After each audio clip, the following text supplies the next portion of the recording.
আশা শুধু একটা শব্দ, তাই না? কিন্তু এর ভেতরেই লুকিয়ে আছে একটা পুরো হারানো জগতের খোঁজ।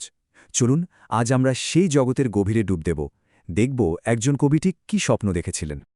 কবিতাটা শুরুই হচ্ছে কোনো রকম ভনিতা ছাড়া, একেবারে সোজা সাপটা একটা ইচ্ছে দিয়ে, হারিয়ে যাওয়ার ইচ্ছে। এই একটা লাইনই যেন আমাদের হাত ধরে বলছে, চলো এক অচেনা রহস্যময় জগতে ঘুরে আসি। কিন্তু এই যে হারিয়ে যাওয়ার ইচ্ছে, এটা আসলে কি? এটা কি শুধু পালানো, নাকি এর পেছনে আরও গভীর কোনো মানে আছে? আসলে এটা এক নতুন জীবন খোঁজার আরতি।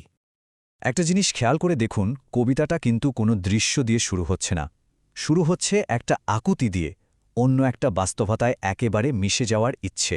আর ঠিক এখানেই দুটো আলাদা জীবনদর্শনের মধ্যেকার সংঘাতটা একদম পরিষ্কার হয়ে যায়।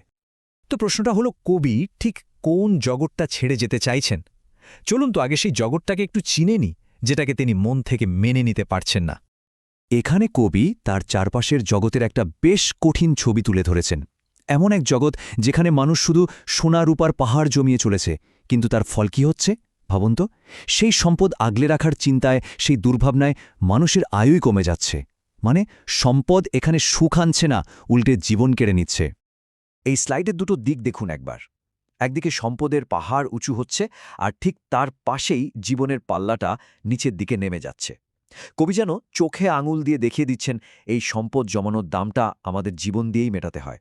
কি সাংঘাতিক একটা হিসাব, তাই না? আচ্ছা, যে জগৎ থেকে কবি পালাতে চাইছেন সেটা তো দেখলাম।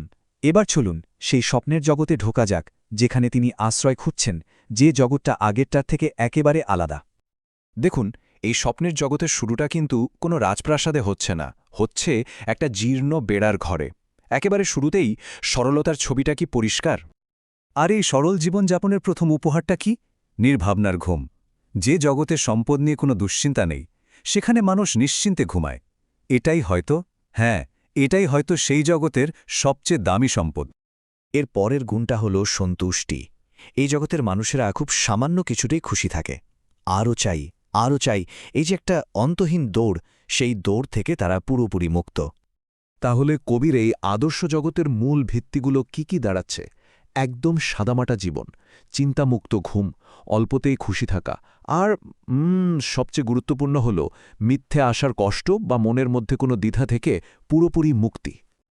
এই যে দুরাশা গ্লানি শব্দটা, এটা কিন্তু খুব ইম্পর্ট্যান্ট। এর মানেটা কি? মানে হলো এমন একটা ইচ্ছে যা কোনোদিন পূরণ হবে না, আর যা মনের মধ্যে শুধু কষ্ট আর একটা হীনমন্যতা তৈরি করে। কবির স্বপ্নের যে সরল জীবন, সেখানে এই ধরনের ধ্বংসাত্মক অনুভূতির কোনো জায়গায় নেই। কবিতাটা এখানেই একটা দারুণ মোড় নেয়।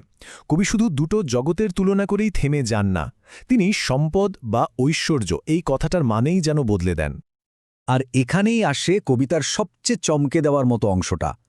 যাদের হয়তো একবেলার খাবারও ঠিক করে জোটে না, কবি তাদেরকেই বলছেন সত্যিকারের ধনী। ভাবা যায়, কি অসাধারণ একটা ভাবনা। কিন্তু কেন কেন তারা ধনী?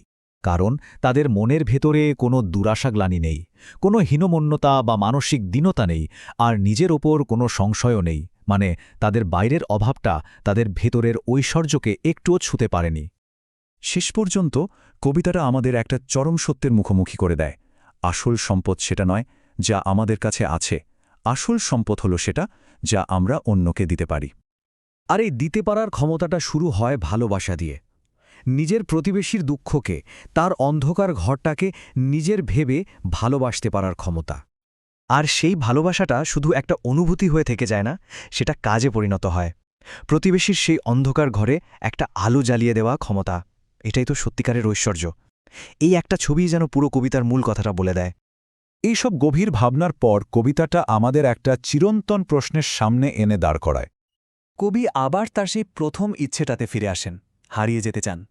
কিন্তু একটা জিনিস খেয়াল করুন, এই জগৎটা কিন্তু শুধু সুখের বা হাসির নয়, এখানে কান্না হাসি দুটোই আছে। তার মানে এটা কোনো কাল্পনিক স্বর্গরাজ্য নয়, এটা দুঃখ সুখ মিলিয়ে একটা পরিপূর্ণ সত্যিকারের মানবিক জগৎ। কবিতাটা শেষ পর্যন্ত আমাদের জন্য একটা প্রশ্ন রেখে যায়। আজকের এই যান্ত্রিক ইঁদুর দৌড়ের যুগে, যেখানে দুরাশা গ্লানি আমাদের প্রায় রোজকার সঙ্গী, সেখানে কবিতার বলাই সরল শান্তিময় জগৎটা খুঁজে পাওয়া কি আদৌ সম্ভব? এই উত্তরটা হয়তো আমাদের প্রত্যেককে নিজের ভেতরেই খুঁজতে হবে।